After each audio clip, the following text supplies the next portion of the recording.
क्या रूस आर्थिक तौर पर सुपर पावर बन गया है और G7 देशों को हरा दिया है रूस ने? आखिर ये बड़ा उलटफेर रूस ने कैसे कर दिया है? तो वहीं आखिरकार अमेरिका ने स्पेशल टीम भारत क्यों भेज दी है? क्या लिथियम की वजह से? क्या इराक और अफगानिस्तान की तरह अमेरिका का नजर भारत के ऊपर भी है? जियोपॉलिटिक्स में बहुत कुछ चल रहा है, आइए जानते हैं इन खबरों को विस्तार से। आपको याद होगा, जैसे ही रूस यूक्रेन का लड़ाई शुरू हुआ, युद्ध शुरू हुआ, ऐसा लग रहा था जैसे अमेरिका पहले से प्लान करके बैठा हुआ है और अमेरिका ने तुरंत से एक्शन लेना शुरू कर दिया। अमेरिका ने प्रतिबंधों की झड़ी लगा दी। प्रतिबंधों की झड़ी से समझ में आ गया था और टारगेट ये था कि रूस को घुटनों पर लाना है, रूस को एकदम से तीतर बीतर कर देना है। प्रतिबंध लगाने के तरीके को देखेंगे आप तो ऐसा लग रहा था जैसे अमेरिका पहले से पूरा प्लान करके बैठा हुआ है। इसे स्विफ्ट सिस्टम से बाहर कर देना है, इसके फॉरेक्स रिजर्व पर कब्जा कर लेना है, डॉलर से बाहर कर देना है, इसके ऊपर प्रतिबंध लगा देने हैं, ऊर्जा सेक्टर में लगा देना है।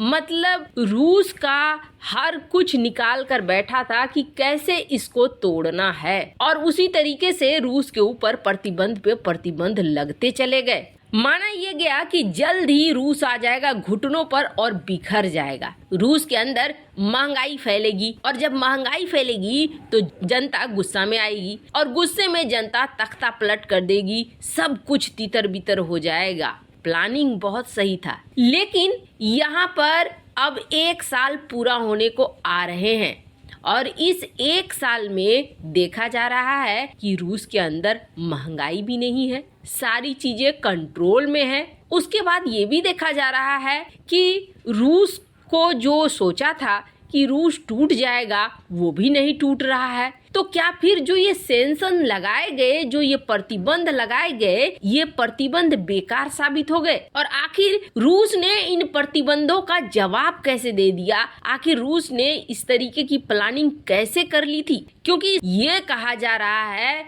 कि रूस अपने अर्थव्यवस्था में G7 देशों को पार कर देगा। यानी G7 देश जो कि काफी ताकतवर देश माने जाते हैं, G7 देश में वही देश आते हैं जिनकी अर्थव्यवस्था बेहद मजबूत है और G7 देश को पार कर रहा है आर्थिक तौर पर। तो एक बार को लगेगा ये क्या हो गया, G7 देश को पार कर दिया, जिन्होंने प्रतिबंध लगाया उनकी ही अर्थव्यवस्था डमाडोल हो गई और रूस की अर्थव्यवस्था अच्छी हो गई। आखिर कारण क्या था? क्या पुतिन ने ऐसा कौन सा मास्टर स्ट्रोक खेल दिया जिसकी वजह से ये सब कुछ हुआ? तो आपको बताते हैं, ये खुलासा IMF ने किया है। IMF ने ये कहा है कि G7 देश हार जाएंगे, हार गए हैं रूस के सामने। वो कैसे? तो आपको बता दें, IMF ने कहा कि जो GDP ग्रोथ रेट होगी ना अगले साल की, वो कुछ ऐसी होगी कि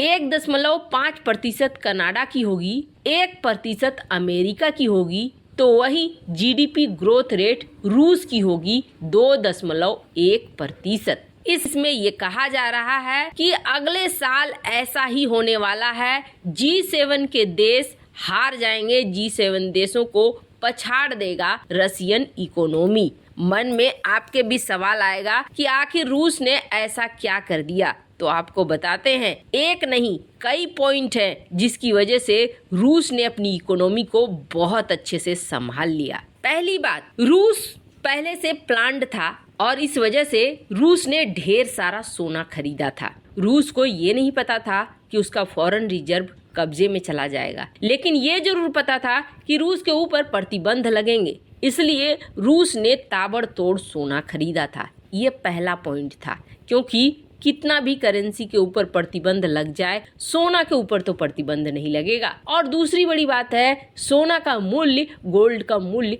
हर साल बढ़ रहा है, ऐसे में इसका मूल्य नीचे नहीं गिरेगा।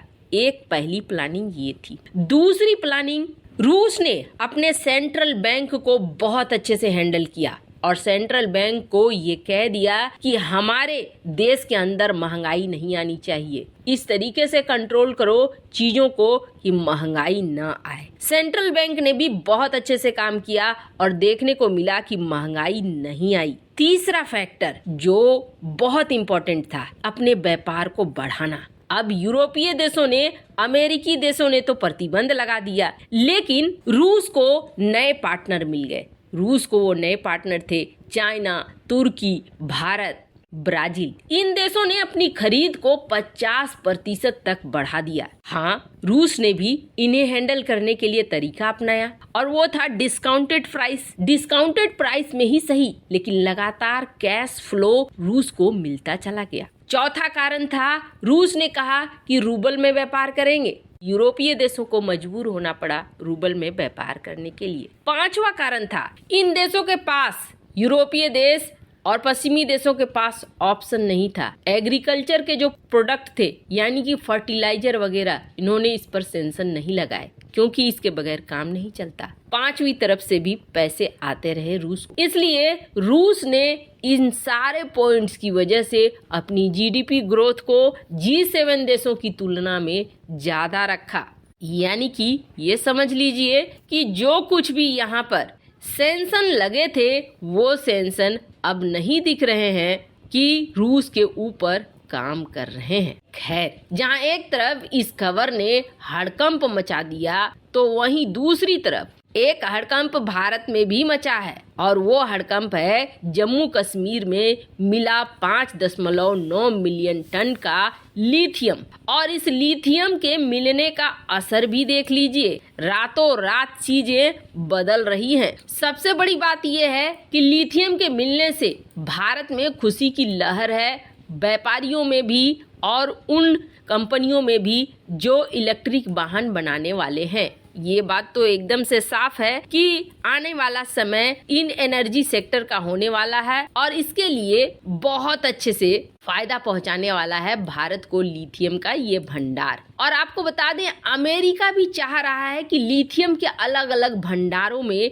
इनका कब्जा हो। ये भी कहीं न कहीं से लिथियम बहुत ज्यादा मात्रा में ले। अब तक रेयर अर्थ मटेरियल पर 90% कब्जा हुआ करता था चाइना का, पर अब क्वाड देशों ने अपने देशों में रेयर अर्थ मटेरियल ढूंढना शुरू किया और असर ये हुआ कि चाइना इस वक्त सिर्फ 60% पर अटक गया है। अब दुनिया भर में एक होड़ सी मची हुई है कि कैसे लिथियम को और भी ज्यादा पाया जाए या फिर किसी देश के साथ कॉन्ट्रैक्ट किया जाए, मंगाया जाए। हमने देखा हाल ही में भारत ने अर्जेंटीना के साथ भी लिथियम ट्रायंगल पर, चिली के साथ भी कॉन्ट्रैक्ट साइन किया है। अब अमेरिका ने अपनी एनर्जी की टीम भेजी है भारत से बातचीत करने के लिए कि इन्होंने जो लिथियम का भंडार वगैरह पाया है उसके बारे में जानने के लिए। वैसे आपको बता दें, क्या अमेरिका इराक अफगानिस्तान की तरह हमारे साथ भी कर सकता है? तो आपको बता दें, भारत इराक नहीं है, अफगानिस्तान नहीं है, हम कमजोर नहीं है, इसलिए अमेरिका ऐसा कुछ भी नहीं करेगा। हाँ, अमेरिका के सहयोग से हम और भी कुछ फायदा जरूर उठा सकते हैं। वैसे इन सब मामले में आपकी क्या राय है, कमेंट कर जरूर बताएं। जल्द मिलते हैं अगले वीडियो में नई खबर के साथ।